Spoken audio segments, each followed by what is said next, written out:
My name is Dr. Anthony Levatino. I'm a practicing obstetrician-gynecologist, and I performed over 1,200 abortions. Today I'm going to describe a first trimester medical abortion. This is a procedure in which the mother swallows pills in order to terminate her baby, and it is performed up to the 9th week of pregnancy. The procedure involves 2 steps. Step 1. At the abortion clinic or doctor's office, the woman takes pills which contain mifepristone, also called RU46. RU46 blocks the action of a hormone called progesterone. Progesterone is naturally produced in the mother's body to stabilize the lining of the uterus.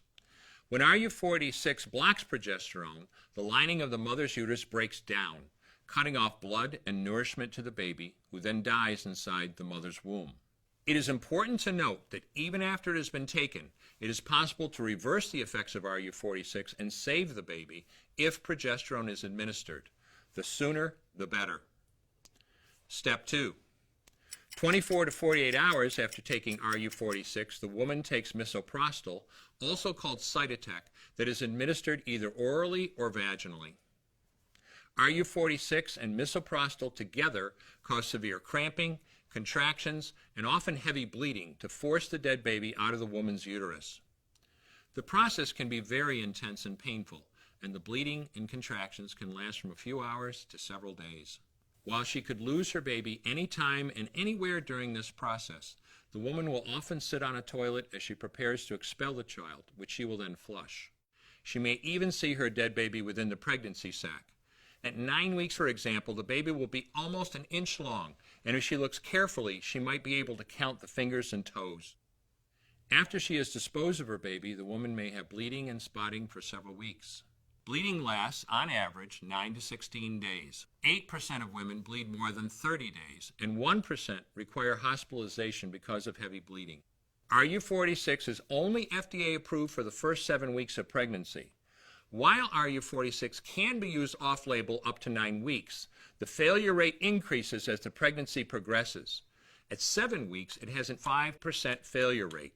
At 8 weeks, an 8% failure rate, and at 9 weeks, a 10% failure rate. If failure occurs, she will usually be offered a surgical abortion.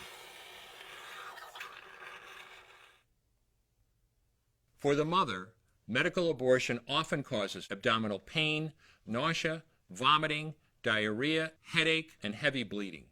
Maternal deaths have occurred, most frequently due to infection and undiagnosed ectopic pregnancy. As I mentioned at the beginning, I'm Dr. Anthony Levatino, and in the early part of my career as an OBGYN, I performed over 1,200 abortions. One day, after completing one of those abortions, I looked at the remains of a preborn child whose life I had ended, and all I could see was someone's son or daughter. I came to realize that killing a baby at any stage of pregnancy for any reason is wrong. I want you to know today, no matter where you're at or what you've done, you can change. Make a decision today to protect the preborn. Thank you for your time. I will no longer do any more abortions. When you finally figure out that killing a baby that big for money is wrong, that it doesn't take you too long to figure out it doesn't matter if the baby is this big or this big or this big or maybe even this big, it's all the same. And I haven't done any since then, and I never will.